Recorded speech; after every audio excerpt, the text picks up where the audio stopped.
Hi, welcome to my journey with dermatomyositis video. If you follow me purely for keto, then this might not be the video for you.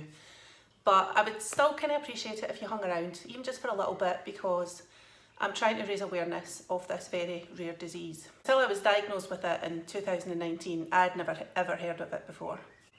So as well as raising awareness, I'm making this video because when I was first diagnosed, I scoured the internet for information on what was happening to me, what was this thing.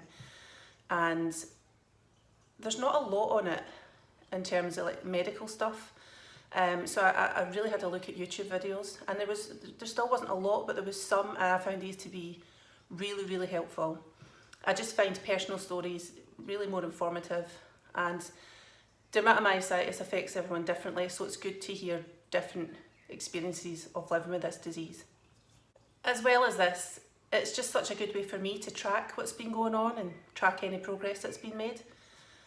Because with dermatomyositis, you never know what you're going to wake up to. Every day is different. It's such a roller coaster. But hopefully I'll be able to look back on these videos and see exactly how far I've come. And even just reflecting on that today, to when I think back to when I was first diagnosed. The changes that have happened and the progress that's been made. But I hope by sharing my story that it will help you if you have a diagnosis of dermatomyositis, or if someone you know or yourself is waiting on a diagnosis, then hopefully this will be helpful. And you may just recognise some of the symptoms that I'm going to speak about, and maybe something will just click. So I'm going to refer to dermatomyositis from now on in as DM, because it's such a mouthful. For those of you who don't know, myositis is a rare disease that affects the muscles and the connective tissue in the body, causing inflammation. There are different forms of myositis. So I'm just going to read this from my list because I'll forget. So there's polymyositis, inclusion body myositis, necrotizing myopathy, antisynthetase syndrome, and amyopathic dermatomyositis, juvenile dermatomyositis, and dermatomyositis, which is what I have. So there you see, it's such a mouthful. So DM also affects the skin as well as the other muscles and connective tissues. So often with myositis, the lungs can be affected as well, as can the heart. And there are other complications such as Raynaud's phenomenon, Gottron's papules, mechanic's hands, interstitial lung disease, cardiac myopathy, calcinosis, dysphagia, and an increased risk of cancer. There can also be complications that come due to the medication that you take to treat the disease, and I'll discuss these things shortly. So 2017 was a year that I really started feeling unwell. So I would experience pain in my fingers, even just when holding a cup. And I used to knit a lot. That was just my way to de-stress from work. And it was just really causing me a lot of pain, really, really badly. And just randomly, my wrists would swell up as well. So I went to the doctors and they ran some blood tests, but it came up as no inflammation. So we really didn't know what was going on. And something that was happening around the same time that year was I was having really terrible trouble with my gut. So I've always suffered from IBS for many years, but there was something going on. It just felt different. So I had swelling really high up in my gut, and it was a horrible feeling. And it really felt like I had been blown up, and it looked like that as well, that I'd really been blown up. It's like a balloon had been blown up, and it was just an awful, uncomfortable, horrible feeling. And I looked like 9 months pregnant. It was so bad. I used to complain about it all the time at the office because it was really causing me a lot of bother. So I went for a colonoscopy. It's not my first one. So I went for another colonoscopy, and they did lots of biopsies there. But it all came back as, she just said it's IBS, but they were really concerned about the level of inflammation that was in my gut. And the gastro doctor had said, we really need to get to the bottom of what is causing that inflammation. The swelling was so bad, and the pressure from the swelling, that my legs would start to go numb. So even when I was at the office, you know, I'd be sitting at a desk, which didn't help. And I'd stand up and I just felt like the tops of my legs were really quite numb. With the swelling and this pressure that I was getting, the GP sent me, she done a blood test for ovarian cancer. I think it's CA125. I don't know what the rhythm is for saying that, CA125, CA125. But she sent me she did bloods for that because it was like similar symptoms to ovarian cancer. Now that blood test did come back raised. So I was then sent for an ultrasound to check my ovaries, but that came back normal.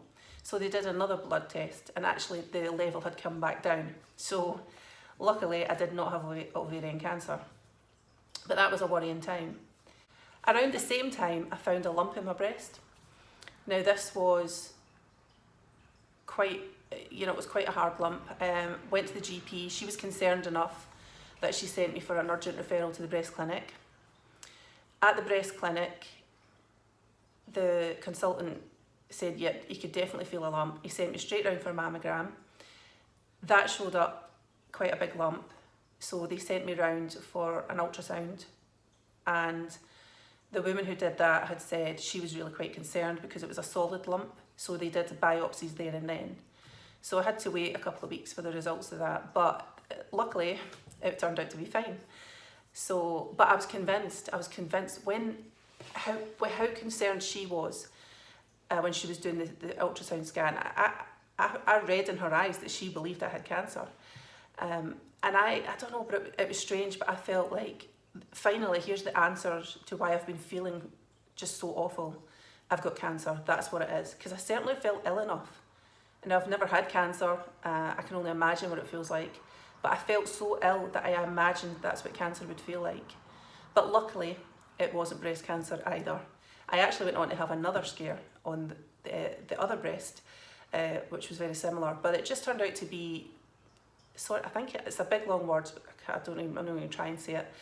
But it's basically just fibroid type thing, fibrous tissue, but it has no risk of cancer. So that was all good. But I continued to feel awful.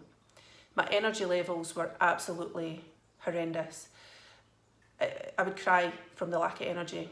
And I remember sitting in my office one day and I just cried to my friend Nadine, and who's also a colleague. And I was just trying to explain to her, I'm so tired, like I feel like I'm in minus energy. I can't even sit at my desk. And she encouraged me to lie on the floor and have a sleep. And that's exactly what I did. So when I think back to those days, the fatigue was just horrendous. And it got to the stage where I would worry about, it's about a 35-minute drive into uni where I worked from where I used to live. And I would get there, do whatever work I could do. But then I started worrying about how am I going to drive home? How am I going to have the energy to get home? And that's how tired I was. Around this time, I also started developing rashes. Random rashes on my chest here, behind my ears. I'd always had really bad scalp that used to flare up for a few years prior to this, and I remember going to the doctor and getting, like the special shampoos and stuff you get for dry skin, dry scalp, but it never ever helped it. And now it makes sense, it's actually one of the symptoms. But my scalp felt like it would bleed. It was horrendous. But yes, so I started getting rashes on my wrists, on my chest, behind my ears. And then I discovered that it would get worse if I took ibuprofen. So I'd started taking ibuprofen a couple of years earlier because I was starting my master's degree. And because my IBS was so bad, I was thinking, how am I going to leave the house? Because when I get my period, the IBS is off the scale and I can't even leave the house. So I was thinking, how am I going to do my master's if I can't leave the house? So I started Googling stuff like how to help IBS, like to stop your IBS getting worse during your period. And I found this page somewhere that said, if you take ibuprofen every 4 hours while you're on your period, that it will relax your stomach, your muscles, and stop them contracting, which makes you go to the loo more. And it worked. it really worked. So I thought, yes, I found this solution, but I think over time that did some serious damage. And I think then I just built up, or maybe because of the DM, it's still unclear, but I seem to just be allergic to these ibuprofen, and the doctor marks me up as allergic. So I've never wanted to go back and test that out to see if it is because of the DM, because I know that allergies can get more severe each time, so I would hate to take it and feel really bad. So I just put it down to, I'm allergic to ibuprofen, that's why I've been getting these rashes. But I would then later find out that no, it wasn't because of that. And I definitely do not recommend taking the ibuprofen, because I mean, it even has warnings on the packaging. I should have listened. It's bad for your gut. It's really bad for your stomach. And later, someone recommended Buscopan, which sort of does the same thing, but safer. So I now get those on prescription. I don't use them much because I don't actually leave the house that much these days, but I know that they're there if I need them. The swelling and pain continued. I was just feeling lousy most of the time. At one point, my hands were so swollen and painful that I drove myself to A&E. You know, I had my hands in the fridge. It was so horrible. Really, I'm so glad that hasn't happened since then. It happened a few times at the time, but it hasn't happened since. But I went to A&E and they told me to take steroids and antihistamines because they believed that I had some sort of allergic reaction going on. But I was just still feeling so inflamed. My gut was so inflamed. People would say, you know, because I did complain about it a lot because it was bothering me every day. But some people would say, oh, it's just bloat. You know, it's just bloat. That's what you get when you're bloated. But I knew it wasn't bloat. I knew something was wrong. The pressure and the swelling was so bad. So I was constantly at the doctor's at this time, and I had many tests, blood tests, urine tests, stool samples, ultrasounds, just trying to figure out what was going on with me. And you get to the point where you're thinking, do they think I'm making this up? And I've seen many different doctors up at my GP practice, but then I finally found one that just worked for me. I just really, really liked her. In fact, it was the biggest regret of moving house was that I would have to change my GP, because she was really fantastic. And at one point she even said to me, look, don't be thinking that this is all in your head. Something is definitely going on. We just have to find out what it is. So I really, really appreciated when she said that. So they did an ANA blood test, which is sort of to look and see if you've got any autoimmune thing going on with your body, because they were thinking maybe I had lupus. But that came back negative. But one thing that did consistently show up was that my liver levels were raised. Then things seemed to calm down for a wee while, which was nice, because I'd cut out dairy. So I'd cut out dairy completely from my diet for about 9 weeks, because dairy does cause inflammation. So I cut that out. I felt really quite better for a wee while. So I went off to work in Sweden for 3 months and felt okay while I was there. I did have one scary moment in Sweden, and that was when I was at a bus stop one day and I just started sweating profusely and really was going to pass out. I was so close to passing out, but luckily I got on the bus and I managed to get home and rest. But that was really scary, especially because I was so far from home, didn't know anyone in Sweden. But I think I was also feeling better in Sweden because I was at the wee Airbnb. I didn't have lots of housework like I do back at home. I didn't have the same amount of running around after the kids. I mean, my kids are grown, but you know what it's like, especially when they live at home. You're always kind of running around after them. So I think that's what kind of helped. You know, I was in bed by 6 p.m. most nights in Sweden, and it was just more relaxed way of life. So that helped. And then when I got home from Sweden, not long after it, I went on a girls' trip to Greece. So that was in the September. This is 2018 at this point. So remember, my symptoms started in 2017, still haven't got any answers. So this is late 2018. Went on a girls' trip to Greece, lots of sunshine, lots of sea. You know, everything was good. Still was feeling okay. However, by the end of 2018, everything just returned. The swelling, the pain in my fingers and my knees, all came back.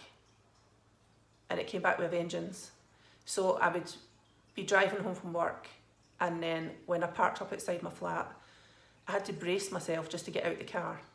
So I had to pull myself up from the side of the car, on the car door, really pull myself up, and then I would be crying from my car to the flat. I was in so much pain, and again the fatigue, and I would just get in from work and just go straight to bed. So my wrists were in such excruciating pain. They would click when I moved them. It was so bad. And then around this time I started feeling really lightheaded and dizzy a lot, so I felt like I was going to pass out quite a lot. And that was quite worrying. So more blood tests showed that I was lacking in iron, I was really deficient vitamin D, B12, stuff like that. So I thought, oh great, that's maybe what's been causing this. So I was given iron tablets, vitamin D, all this kind of thing, and still it just didn't help, which was really frustrating. So around this time I also started developing these bumps around my knuckles, around my nails. My hands would get really rough, the skin would break, and yeah, my hands were just in so much pain. Things got really bad in January 2019. So by this point I was walking with crutches because it was just such an effort. I was in so much pain to try and walk otherwise. Also having the crutches meant that I could stop and lean on them and rest because I really couldn't walk far without being exhausted. It was just so worrying. I just had no idea what was going on. But I remember the day the sickness began, like the physical being sick. And it was the end of January. I was at uni for Nadine's Viva, so she was defending her thesis that day, and I wanted to go and support her. And that night I was going to be staying with her. So that's what we did. But I remember there was some people, because Nadine told me that like her supervisor had sort of said to her, what's up with Liz? Like, she looks awful. She looks really bad. What's wrong with her? But we just didn't know. But that night, so it had been a long day, so we'd gotten back to her flat and we ordered lots of food. And I remember ordering all different stuff because we were so hungry and I couldn't eat it. So for a while, my food had started to be tasting a bit funny. And sometimes, you know, I'd sort of lose my appetite, which is really not normal for me. But that night, that's when I started being sick, and the sickness stayed for 2 months. It was really bad. So I managed to get home the next day from hers, and then I just went to bed, and everything just went downhill from there. I'd really been letting things go at work leading up to this point. You know, even my own supervisor, who has been my supervisor throughout, you know, my undergrad, my master's, and now with my PhD. So she knows me, she knows my work really quite well. She was starting to point out things that I was letting slip. You know, I think at one point she had said, you know, you're really taking your eye off the ball, which was quite upsetting because I've always worked hard. I always put everything into everything that I do. So it wasn't nice that, you know, I was letting things slip and people were noticing. I also worked on a research project for her as well, and I was just really letting her down. That was kind of weighing on me a bit. But I was just so ill.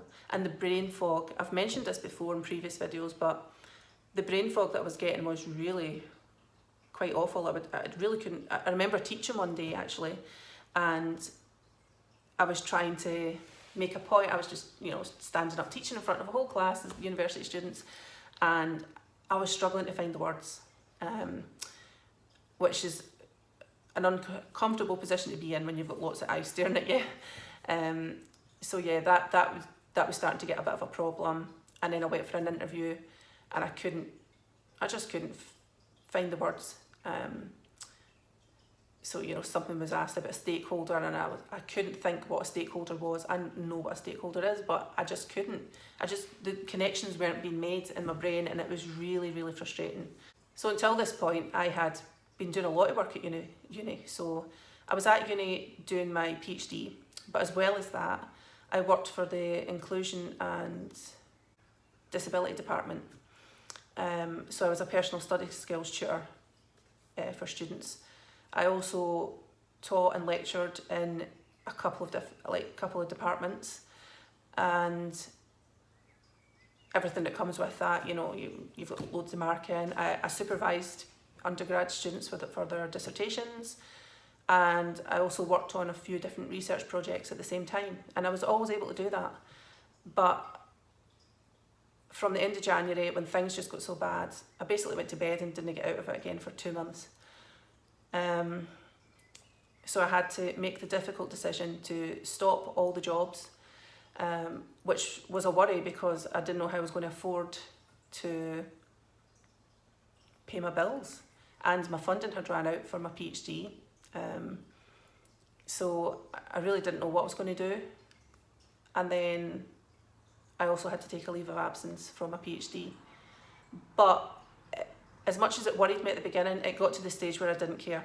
I didn't care because I was too ill, I was too tired to care. It was a really, really, really difficult time. I honestly felt like I was dying. That's how ill I felt.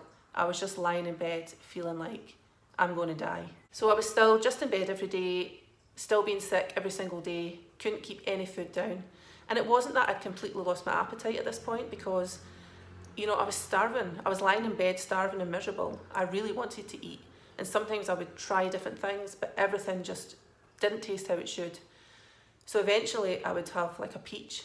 I would have a peach every single day, but I'd still be sick with that. But I was just trying to get some sort of sugar in my body. And the weight was just falling off me. My children were getting really worried at this point, and they were having conversations behind my back about, you know, just phone an ambulance, just force her to go to hospital. She can't go on like this. You know, the only time they seen me is if I was up to like go to the bathroom. And I remember like even then I would get up and I would walk from my bed to the door and I would shake, like my whole body would shake. I just couldn't hold myself up. So sometimes if I'm walking into the hallway and my son would be coming out of his bedroom or whatever, and he would see me, and I could see it in his eyes, you know, like he would like, go sit down. He was like looking annoyed at me, but he was scared, and I can see that he was scared. It was definitely a worrying time for everybody. So one night I gave in, and my brother and my daughter took me to A&E. Because until that point, I didn't have the energy to deal with it. I didn't have the energy to deal with paramedics, to sit in the ambulance, to go to hospital. I just was so exhausted. But I went one night. My brother, my daughter took me to A&E, and they sent me home. They'd done some checks. They didn't even give me fluids, which still shocks me to this day. I was severely dehydrated. I was stick thin, and they didn't give me fluids. At the very least, they gave me strong painkillers, told me that, yep, it's really worrying that your liver levels are raised so much, but because your GP is on the case, there's not really much we can do because they've already referred you to rheumatology. So yeah, I went home that night not feeling any better, feeling I'd wasted my time because it took all that energy just to go in the car. So one of the most frustrating things about this disease is that it's really hard to diagnose. The fear was always there that I would never get a diagnosis, I would never find out what was wrong with me, but I would continue just to feel ill without knowing what is up. My GP had been getting increasingly worried about my weight loss. I mean, the weight just fell off me. I think by March I'd lost almost 5 stone in 2 months. My liver levels continued to raise, so she had referred me to rheumatology because of the joint pain I was having, but she also advised me to take pictures of the rashes that I was getting on my neck, behind my ears, on my fingers, and at this point around my eyes as well. And I never ever thought that the rashes were linked to the joint pain, never ever. So on the day of my appointment for rheumatology, Nadine came and got me. And she was shocked because she hadn't seen me in 2 months, and she was shocked at how skinny I was, how I looked.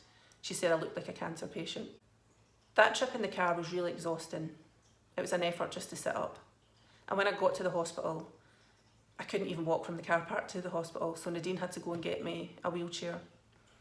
And so she wheeled me to my appointment, and when I first met the consultant, he said immediately, you know, I suspect that you have this muscle wasting disease, but he didn't say what it was called. And he sent me straight round for an x-ray of my chest, and I almost passed out standing to get that x-ray done. The nurses all kind of freaked out a bit and they had to come and grab me. On the way back round to see the consultant, I just kept being sick. He sent me for some blood tests, and I was just feeling faint again and throwing up after getting the bloods done. So the nurse actually went round to see the consultant and brought him round to me, and he said that he was going to admit me because I was just struggling too much. I immediately felt better, knowing that I was going to be in the hospital, that I was in safe hands. It was such a relief, because being at home, I honestly was convinced that I was just going to die. I was just going to fade away and die, and there was nothing I could do about it. So I immediately felt in safe hands, just being admitted to the hospital. And they started me on a drip. So they were giving me fluids, they were giving me magnesium, I think. But they did that for it was just a continuous drip for 4 days. And I did start, you know, my skin started to get a bit more plumper, less dried. Because they had said when I first went in, my skin was just like paper. I was so dehydrated. I was due to have an endoscopy anyway, a couple of days after being admitted. So they were going to keep me in, wait and see what had happened with the endoscopy, see if that showed any answers. Which it didn't really, it just showed that I had some slight inflammation. But every doctor that I came into contact with during my hospital stay was just so confused about what was going on. But I was able to start having little bowls of soup. I'll always remember those bowls of soup. They were so amazing. I absolutely loved them. I still to this day, even when I go for treatment, I get so excited about getting that wee bowl of soup because I remember just how amazing it tasted. And then eventually I was even eating sandwiches as well. So just getting all those fluids helped me enough just to stop me being sick, which was amazing. I kind of went home and started eating everything because it had been so long not being able to eat, and I love my food. But I remember going home and, you know, one night we'd have an Indian takeaway, then we'd have Chinese food, and it was just, which played havoc with my stomach. But it had been such a long time not being able to eat. I remember being in the hospital and looking in the mirror. It was a full-length mirror in the bathroom, and just being shocked at how skinny I was. I was skin and bones. It was really not like me to be that skinny. I'm 5'11", and yeah, I was really skinny. I remember when I came home as well, one of my daughters hadn't seen me for a wee while. She doesn't like going to hospitals and stuff, so I hadn't seen her for a wee while. And she just burst into tears when she seen me. She just said, "You look so different." But it must have been really worrying for people just to see how bad I looked. One thing I noticed when I was in hospital as well, and I remember it really bothered me, but it never triggered, no one's ever said it, but I now know it's because of the DM. But you know, when the nurses come in and say, "If you just scoot yourself up on the bed and we'll check your bloods, we'll check your blood pressure," stuff like that. And every time I tried to push myself up on the bed just to like move my bum back, I couldn't. I just couldn't move. It just wasn't happening. So I now know that that's part of DM. Just not having that core strength and stuff. During hospital as well, I'd had a couple of heart traces done, and I found out when I was leaving that both of those were abnormal. So I was told, I think I stayed in for about 4 nights, and then I was told to go home because I wouldn't get the results from all the bloods they had taken, and they took so much blood when I was in hospital. But they said that they wouldn't have results back for a few weeks anyway, so I was just to go home and they would get back in touch when results started coming in. So as I was leaving, so I'd just been discharged, and then my brother had came to pick me up, and just as I was ready to leave, this different doctor came in who I'd never really seen before, and he said, "Okay, so 2 of your heart traces have came back as abnormal, so expect an appointment in the post because we're going to send you for a heart scan because your consultant thinks that you may have, this may be linked to dermatomyositis, the disease he thinks you have. So until this point, I'd never known that my heart trace was abnormal. I'd never known what this disease was called, or that that's what he thought I had. So that was a bit scary, but I'm so glad. That was just random. I could have left the hospital that day without bumping into that doctor. So I went home, obviously, and Googled it. So Googling it was quite scary. I found that this was a disease with no cure, that it could affect my heart and my lungs, that I would have to be on heavy medication. Obviously, people die from this disease. So that was a worrying time. But as much as it was worrying, it was such a relief that finally there had been an answer to why I had been feeling so ill. I just felt validated, really. You know, I've been complaining to people for a good few years now, and to learn that actually, as much as you don't want this, but to learn that here is what's wrong with you. You know, it's no surprise you've been feeling so ill. So I did just feel relief from that. And I really feel for people who are still struggling to get a diagnosis, because it can be really hard. And some people wait years and years longer than what I did. So I really feel, if that's what you're going through, I really feel for you. It's I'd say that was the most difficult time for me, was trying to find out what was wrong. So being at home to start with was really tough as well. I really struggled to walk. I struggled to get up off the couch, turn over in bed, all these things. So there was a few tears to begin with, just being so frustrated. Not being able to move myself up from the couch was just horrible. You know, I'd struggle to open cans, struggle to do anything for myself, and that was so frustrating, because I've always just, you know, I'm one of these people, if you want something done, right, do it yourself, just go on and get it done. So having to rely on people, especially your own children, where you don't want to be a burden, you just want to get on and get stuff done. I've raised them myself, so I've always just been that parent, you know, the strong one, the one that gets on, gets stuff done for them. So that was hard to lose some of that.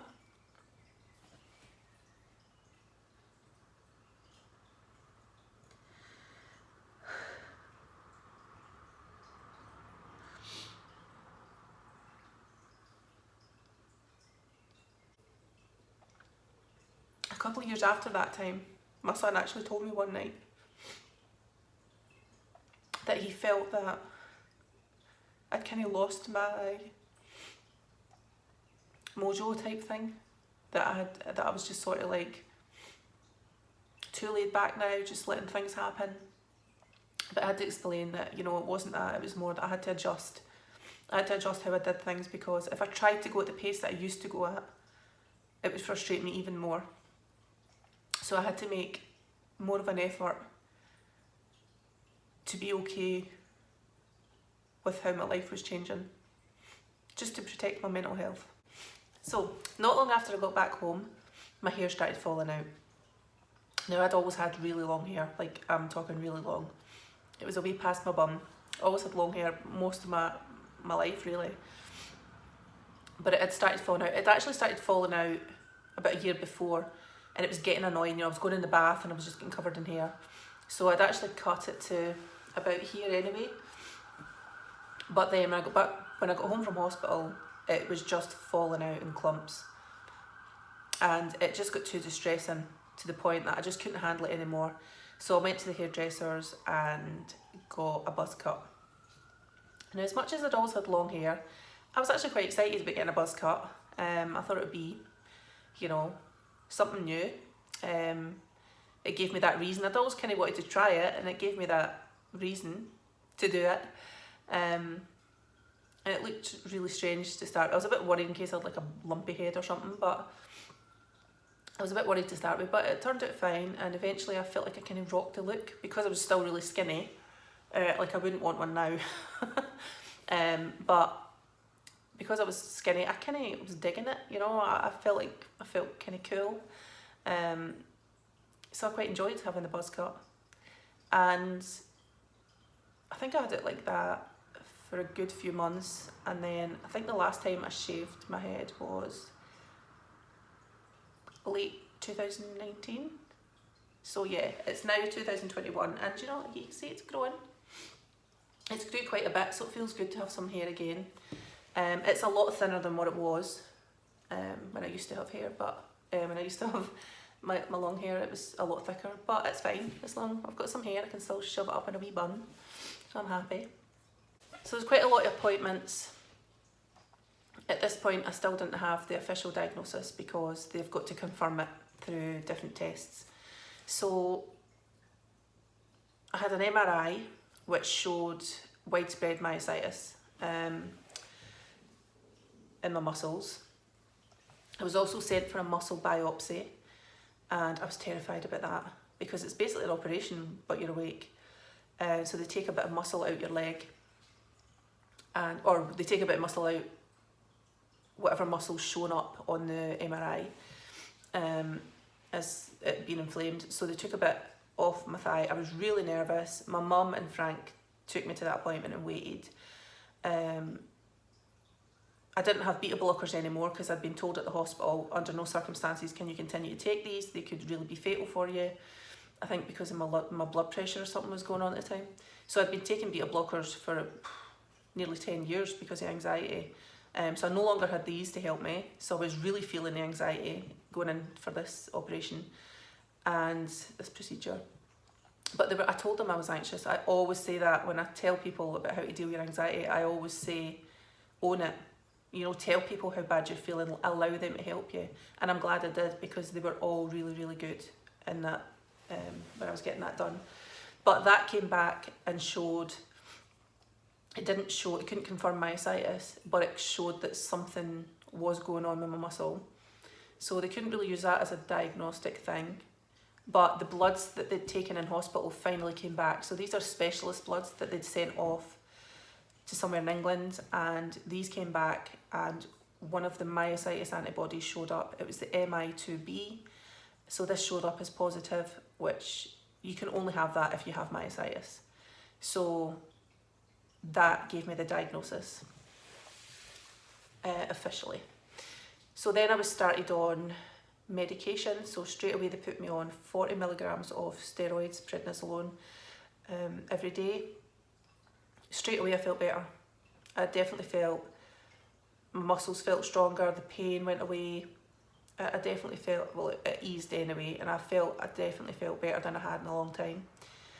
I was only on 40 milligrams for a few weeks, because if you stay on them too long at high dose, you just get dependent and stuff. So then I was on 30 for a while, and then 20 for a while. I was sent for a CT scan around this time as well on my lungs, which also showed up the breast lumps. But I was able to reassure them it's okay, I've had these checked, because I think because sometimes myositis can be triggered by having cancer, and that's what triggers your myositis, or you're just at an increased risk of developing cancer because of the myositis. So I think they'd probably thought, oh, here we go, she's got breast cancer, that's what's caused the myositis. But I was like, no, I've had them checked, everything's fine. Those lumps are just there, but they're fine. But what it did show was that I had nodules and inflammation in my lungs. Tapering the prednisolone is always hard. I'm currently actually tapering now, but when I tapered, so he had me taper straight from 40 to 30, so that's a 10 milligrams drop. And when that happened, I felt awful for about a week or two. I couldn't even walk. I was so weak. So I remember my daughter used to take me out in the wheelchair. So she'd take me around the shop, or she'd take me a wee walk just to get like some fresh air. And she used to make me laugh because I developed a taste for Magnums. Steroids make you really hungry. They make you constantly hungry, constantly. Like, it's ridiculous. You could eat all day. But and it was really hot weather. So I just really loved Magnums. And so we were having those every night. So my eldest daughter still lived with me at this point, and my two sons. But my other daughter, she was staying with her flatmate. But so she'd take me out in the wheelchair, and she would joke about, oh, Mum, you need to lay off the Magnums. So it was quite funny. We did have a laugh, and I think sense of humour has always been so important when you're dealing with a disease such as this. So sometimes, like my youngest son, he's got a funny kind of sense of humour, whereas, you know, we'd be sitting talking and they'd be like, you shut it, you're dying. And my other kids would be like, you can't bloody say that to her. But it made me laugh because it was just it's just making light of the situation. You know, the situation's dire enough. I appreciate that kind of humour. We also used to laugh a bit, like, so one of the things I was having was spasms in my throat. And so sometimes my words would get stuck, like a stutter, because my throat would just spasm as I was speaking. And they would just take the mick. And it just makes me laugh. And I think it's just so important, just to be able to laugh. You've got to be able to laugh.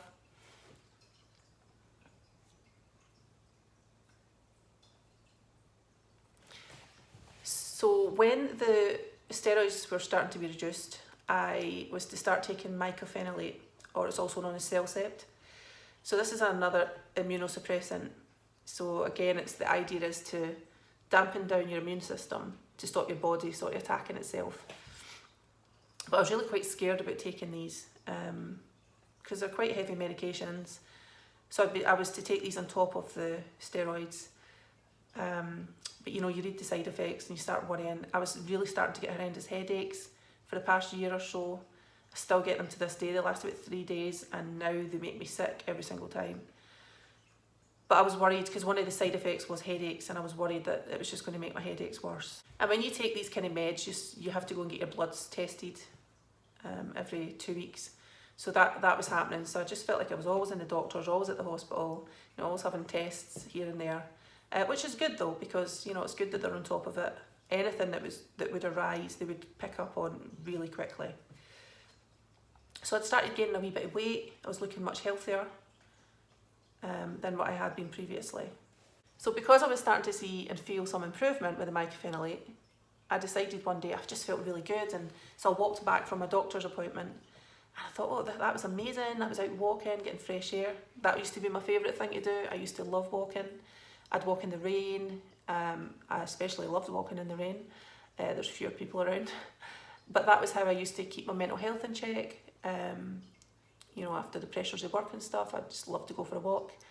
So it's one of the things I still miss the most. But so this day I had walked back from the doctor's, which was about a 20-minute walk. So that later on, I thought, oh, it was pouring down my rain. I thought, I'm going to go walk, because I used to live near a harbour. So I was like, I'm going to go walk in the rain around the harbour. I think I took my stick. I absolutely loved it. Oh, I felt so good that night. It took me 10 days to recover. 10 days to be able to get out of bed because of that walk. So it was really important. I was starting to learn, you know, this is what happens with chronic illness. You've got to pace yourself. No matter what you do, no matter how good you feel, you've got to pace yourself. Still to this day, even simple things, sitting at a desk, I've got to rest after it, or I'll pay for it the next day or the next few days. So because I was on the high dose steroids, I was also prescribed Adcal to take. So I take 4 of those a day, and that's to help the bones, because steroids can really impact your bones negatively. I was also given omeprazole, which is to help protect your stomach from taking all the tablets. And I was supposed to be taking alendronic acid once a week, or alendronic acid, I'm not sure how these things are pronounced. But I was supposed to take that once a week, and I did for a while. But you had to take it in the morning before you'd eaten, and you had to sit upright for half an hour once you'd taken it. And then you could eat, I think, an hour or something like that after it, something like that. But anyway, every time I took these, I felt really ill that day. Like, the pain got worse. I felt like the muscle weakness got worse. Like, my neck muscles struggled a bit. So I decided just not to take it for a while, because I just wanted a break from feeling bad. And I just instinctively knew it just wasn't that great for me. But in February last year, after a few months of not taking it, I thought, you know, I should maybe just take this bloody tablet. So I took it one morning, and then later that night, I was lying in bed, I was watching TV, was laughing away at telly, and then all of a sudden, I just felt pain everywhere. like absolutely everywhere. I couldn't lift my head off the pillow. I couldn't turn over in bed. It was terrifying. It was really, really scary. I couldn't even move to get my painkillers or to reach my phone.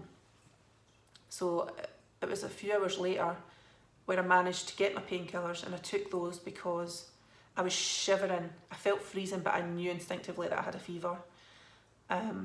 So I managed to take the painkillers, and then once those had kicked in a bit, I was able to get up and go to the loo. But even just walking to the loo, everything felt wrong. You know, the ground felt spongy, my whole body. It was such an effort. And I just kept saying out loud, something's wrong, something's wrong. So I messaged my son in the next room at 4 in the morning and said, right, I'm going to have to phone an ambulance. I'm going to need you to let them in. So luckily he woke up, and that's what we did. The ambulance came out, paramedics said that I think I had a fever of like 39.5, and my heart rate was going at like 154. So they took me into hospital, which was an experience, because if you have this disease, you'll know that not a lot of people know about it. The paramedics had never heard of it. When I got to A&E, I had to spell it for them, I had to explain what it was, which is fair enough, you know, it's a rare disease. But they didn't know how to treat me when I was there. So eventually they said, right, we've contacted rheumatology, we just have to wait until someone gets back to us. But what they did was they made me go and sit in this other area of A&E, and I was sitting there for 6 hours. Could barely hold my head up because my neck muscles were affected so bad. So I think I'd taken a shawl with me, so I had to roll that up and sort of put it under my head. My daughters came up and sat with me, and I felt really bad because it was one of my daughter's birthdays that day, and we'd had plans to go for lunch and stuff. And I was, you know, it was so nice of them both to come up, and he's like, one of them hates hospitals, but she still came up. So they both came up to see me. It was great to see them and have them there and joke about a bit. It was such a relief when rheumatology came round. So a woman came round who I'd never met before, but she was so lovely, so understanding. She got it straight away. She was so sympathetic. She really hit home, you know, your lungs aren't sounding good. We really need to do something. Can't let this get any worse. And then my consultant came round. So straight away he said, right, we need to put you back up to 40 milligrams. We can't afford for your lungs to go downhill. They're really sounding crackly. So leading up to this point, at some of my appointments with my consultant, he had noticed that I'd had a crackle in my lungs that he wanted to keep an eye on. So after being in hospital, straight away I took the 40 milligrams, I started to feel better, and I went home. I think I seen him a couple of days later, and he had sent me for another CT scan of my lungs. Unfortunately, this came back and showed that I had interstitial lung disease, which was a bit scary as well. But it sort of tied in with how I'd been feeling. Like I'd really been struggling with my breathing. So yeah, interstitial lung disease. I was still on the mycophenolate, but because I'd got the lung disease, I was now approved for rituximab infusions. So these are like a biologic treatment that you get every 6 months, and how it works is you go to hospital. It's kind of like chemo. You're hooked up to the drip all day, getting this infusion. So you get it once, and then 2 weeks later you go back and get the second dose, and then that's you for another 6 months. So that's what I started doing. So I had to stop the mycophenolate and start the rituximab, still being on the prednisolone. Getting the rituximab was quite scary. Again, it's just more stuff going into your body. You don't know how you're going to react to it. And by this point, COVID had already started. So I had to drive myself there, be there myself during the infusion, and then drive myself home. And that was a bit of a worry because I just didn't know how I was going to feel after it. But it turns out it was okay. You know, afterwards I kind of feel not quite right for about 10 days. So that happens twice because obviously I go back for the 2 weeks.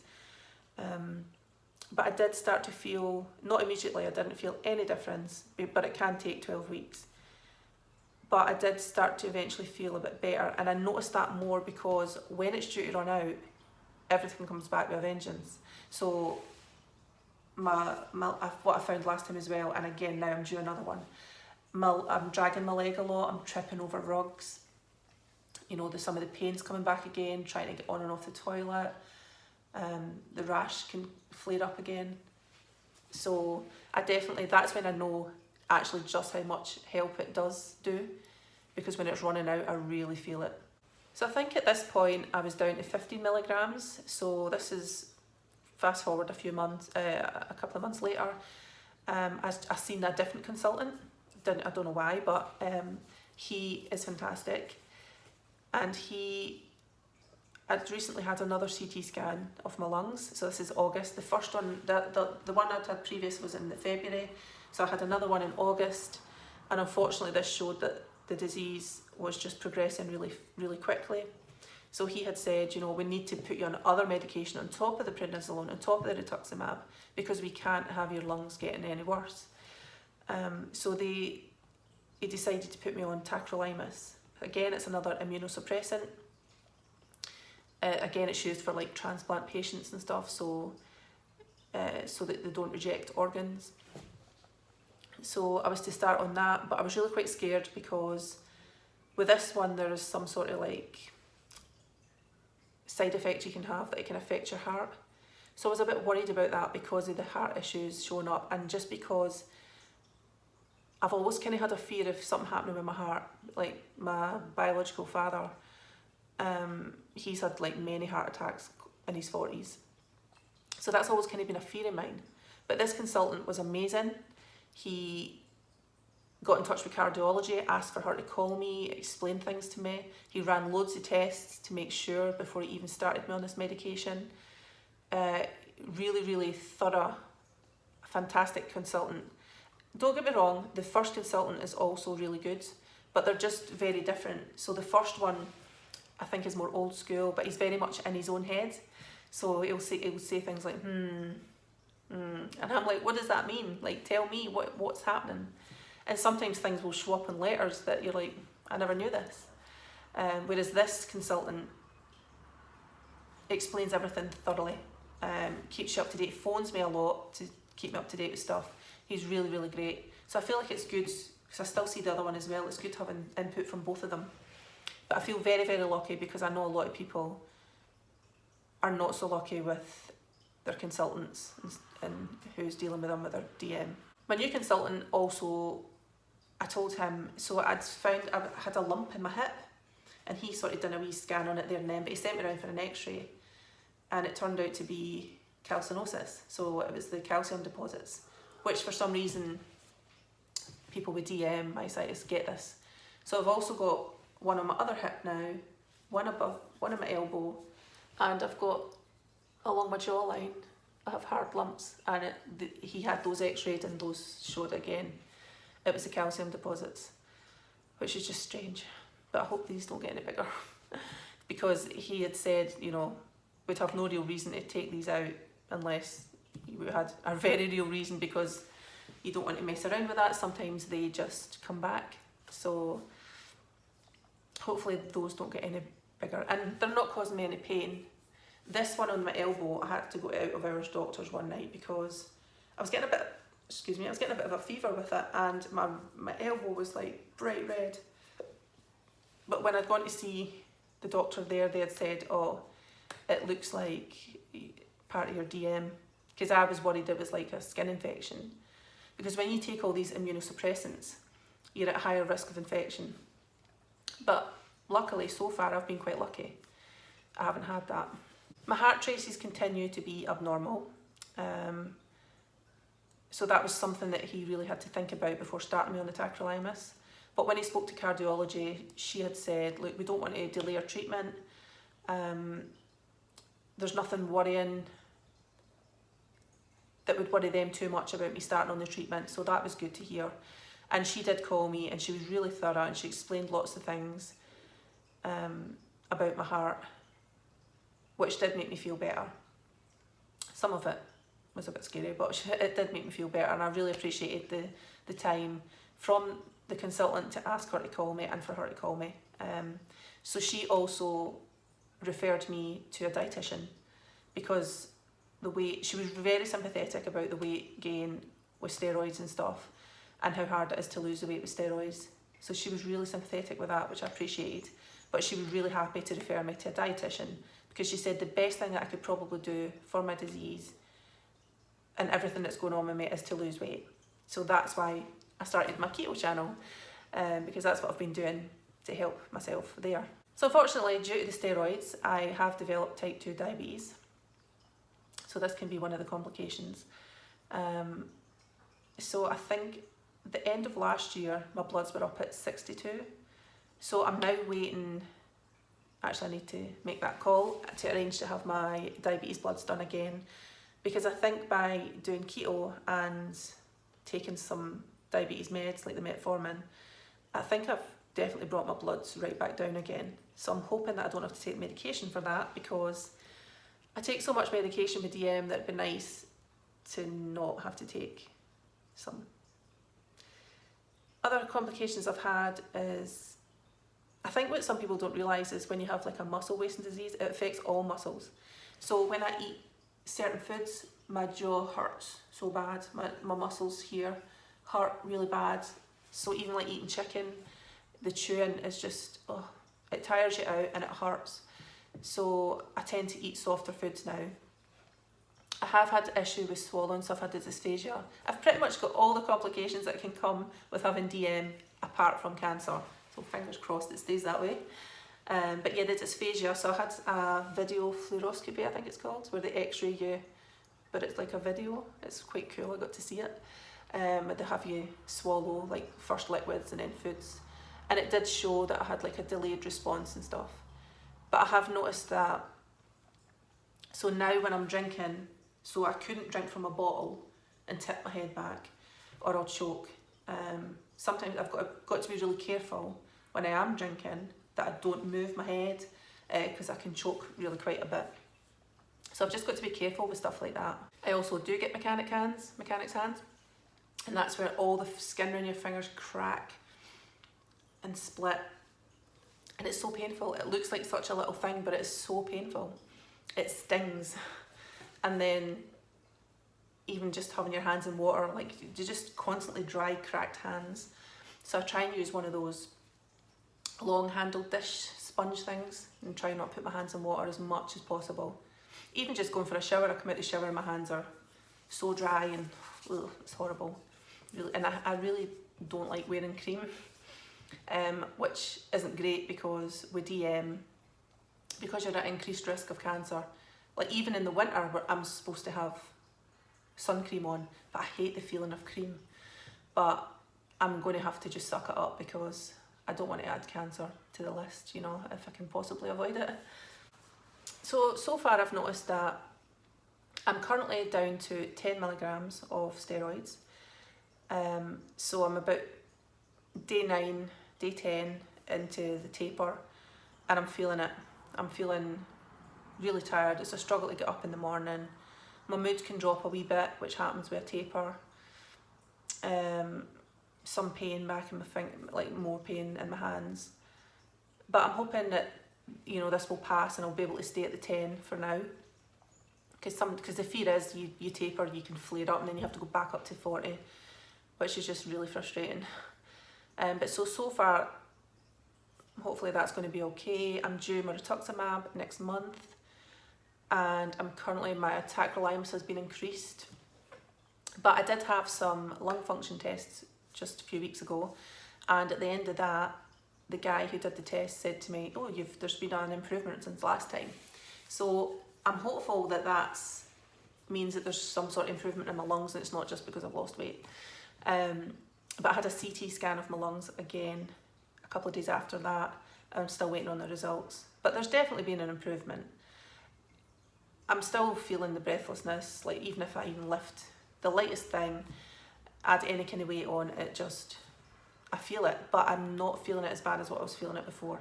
So I do think that the tacrolimus is helping.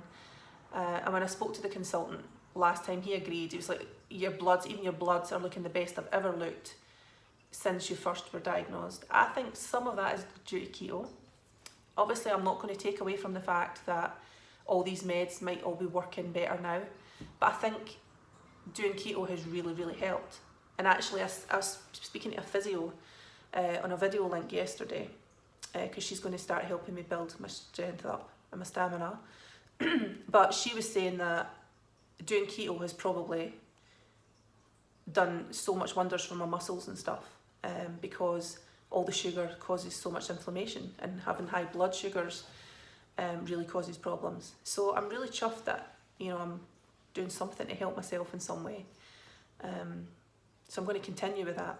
But it was really good actually having that chat with that physio yesterday, because she's a rheumatology physiotherapist, and she really understood all my issues. Everything I explained to her, she got it straight away. She explained it. So I'm going to be seeing her next week for face-to-face meetings to start help building me up. She said now's the perfect time to help build up my muscles, because now that the acute stage of the disease has sort of dampened down and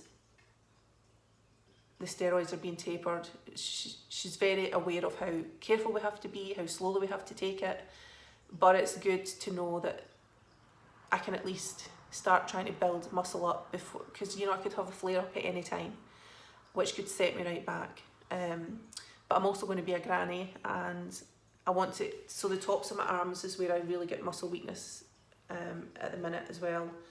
It's really quite bad, and so I want to be able to pick up the baby out of like a cot, or out, I have to be able to know that I can do that safely.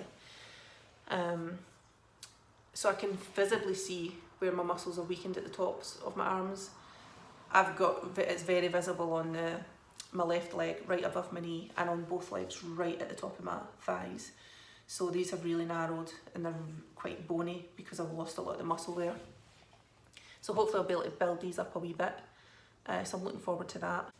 Again, another thing I think keto may have helped with this is because since getting ill, so for 2 years I had not had a period, and the consultant thought it was either due to the disease or down to the medication, or both.